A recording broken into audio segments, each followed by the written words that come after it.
Hello everyone. My name is Muhammad Faiz. Hello everyone. My name is Muhammad Faiz Dwiputra. You can call me Faiz. Today, I'm going to present about why Ford is leaving Indonesia or why Ford is failed in Indonesia. So it's caused on the 2016. Without any further ado, let's get started. What is Ford or who is Ford? Ford is a company often known as Ford. It's like the American automotive company founded by Henry Ford in Dearborn City, Michigan on June 16. So as you can see here, this is the picture of the founder on Ford Motor Company. So yeah, this is also the products about the Ford, like this is the Mustang and this is the SUV. So uh next is this is like a question for why Ford is living in Indonesia or failed in Indonesia. So basically they leave because due to declining sales and operational challenge. So I think they can reach Indonesian market or they not choosing any target market or maybe reliability issues. So let's break it down. So why Ford is failed in Indonesia? So actually, I'm already researching about why Ford is failed in 2016. So I think this is for the general cause, not in the marketing views. So first one is economic crisis on 98. So the storm of crisis that hit the whole world in 68 eroded Ford into bankruptcy in 2005. Ford has to close dozens of branches in several countries and even fired about 30,000 people of labor. The number of car models they produce also depreciated. So the Ford is not failed in only Indonesia, but also in several countries. Also, the car the Ford produce is depreciated due to no one will buy the car, right? Because the money economics is very down. And then poor innovation. So perhaps similar to the Triple Eclipse brand or Mercedes, Ford has a habit of cheating and following suit. It does not have pure innovation and future development because its important corporate culture makes mass product cheap and big profit. So I think Ford is like more likely a Chinese company that only produce mass product with the cheap price, so they can get a lot of profit. But they don't have any innovation or I think the differentiation between the three Eclipse brand or the Mercedes. So I think that's why no one will buy Ford because it's just literally duplicated from Mercedes. So instead of buy the duplicated one, why don't they just buy the original one from the Mercedes? And then the next one is the reliability issues. So this is the connection aligned with the first question that I mentioned before. So reliability issues. So what is reliability issues? So media mentioned that buying a Ford, meaning you are playing with a Russian roulette, aka guessing mangosteen fruit if you get a failed product. So reliability issues, it's because the Ford is producing a mass product with the cheap price. So I think Ford is doesn't have any good quality control about it. So I think that's why some of the product is failed. So there is the reliability issues. So if you buy a Ford, it depend on your luck. Yeah, is it you get do you get a good product or you get a bad product? Okay, next. So this is on the marketing side or in the marketing views. So this is focused on the Indonesian country. I think the first one is the message consistency. So for advertising, it's not consistent. There is a difference between global campaign and local dealer promotion. So I think the head of the Ford company, the headquarter, is not delivering message well to the local dealer promotion. So I think that's why the message is very different, that the consumer views the promotion from the global campaign, but in the local dealer they don't have any that campaign. So I think that's why, that's the first issues, that Ford is having a bad reputation in Indonesia. So the next one is communication channels. So Ford is focusing too much on traditional media such as TV and print advertising, but less on digital platform that are increasing popular in Indonesia. So in the 2016, the digital platform is very grow.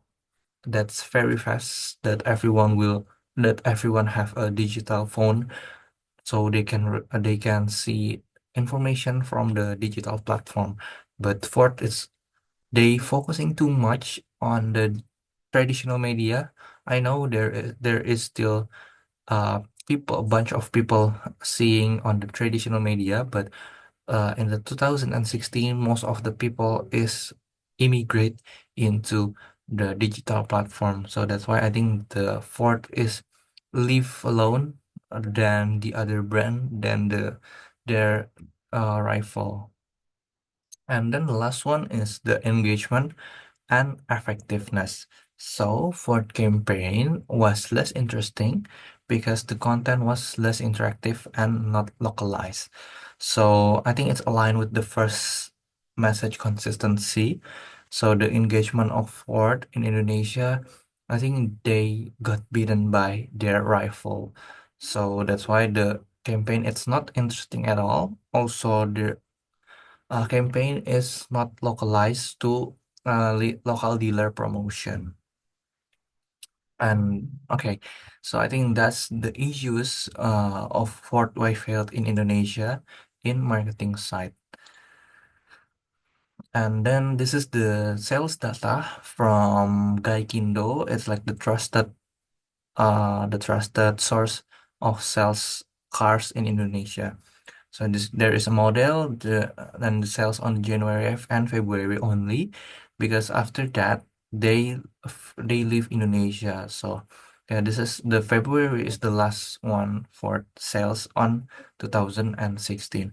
So the as you can see here, the product that sold the most is the FS 2.5 diesel 80 on January. Also with the February, they have 11 sales. And so the total is the 56 and then the 34 from the February. So I think it's pretty good. So I think it's pretty bad for the global brand because they only sold 56 cars on a month. So yeah, that's the reason why Ford is failed due to declining sales. Okay, so the next one is how to solve those problems. So first one is choose target group. So as I mentioned before, the local dealer should have so the Ford from the headquarter should have target market from each countries. So they so in Indonesia, Ford is like more likely want to compete with Mercedes, but they just copy Mercedes with the low quality with low price. So I think yeah, the Ford, it's not should be able to reach a Mercedes market, but I think they should go to the middle class with fuel efficient instead. And then the main message, like highlight what are the top values, like the as on my research. So fun fact on my research to search why Ford is failed in Indonesia. So most of them is more likely says that Ford is like old car with the very massive using oil. So that's why uh, Ford should have a good main message to promote their product. And then the last one is media mix. So I think that's they should use good entertain on social media. So instead of using traditional media that everyone immigrate to a digital platform, they should have a digital platform advertising with the good entertain. Yeah, I think that's the solve problem for the media. Yeah, from the Ford. Okay, next. Okay, so the next one is campaign. So more like so as I mentioned before, most of the problems is the campaign from the Ford. Yeah, they just use a normal campaign. They don't have any interactive or interesting campaign. So I think the how to solve those problem, it's like just make an interesting campaign, yeah. So everyone known about the brand. So I think for in my opinion, most of the Ford yeah, the people who know Ford is only SUV cars who can ride on a mountain on a high hills like that. So I think uh Ford should use interesting campaigns so everyone known about the brand, about the Ford who is specialized in a in SUV or driving on a high hills. And then the last one is make more service center. So also this is on my research to find why Ford is failed in Indonesia. So most of them is like because Ford is a global brand, right? They should have a very good customer experience. They should have good service center. Also, they need to have a good or a consistency product, right? So most of the problem on yeah, I think this is not related on integrated marketing communication on the marketing side, but I think this is one of the problem that should have Ford is solved. So they need to make more service center about so customer will have reassurance when the car is broken. Yeah.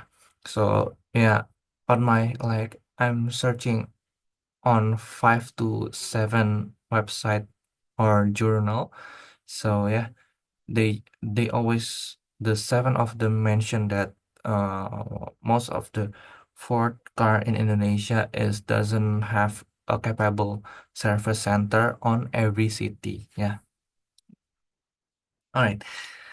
And then the last one is conclusion, of course, about what I'm explaining before. So Ford's is previous AMC strategy was less effective in Indonesia due to irrelevant messaging, minimal digital activity, and weak after-sales service. So, with a focus on localization and digitalization, also with the community engagement, Ford can enhance its image and then build a trust, also re-attract Indonesian consumer. These recommendations are designed to create stronger relationship between brand and local consumers. So, for your information, Ford is coming back in Indonesia in 2025. So I think they should have done what the most problem that they faced on 2016, right? Okay. Next is okay, so thank you so much for your attention. That's all from me. If there are any mistake, I'm really sorry. Thank you so much. Assalamualaikum warahmatullahi wabarakatuh.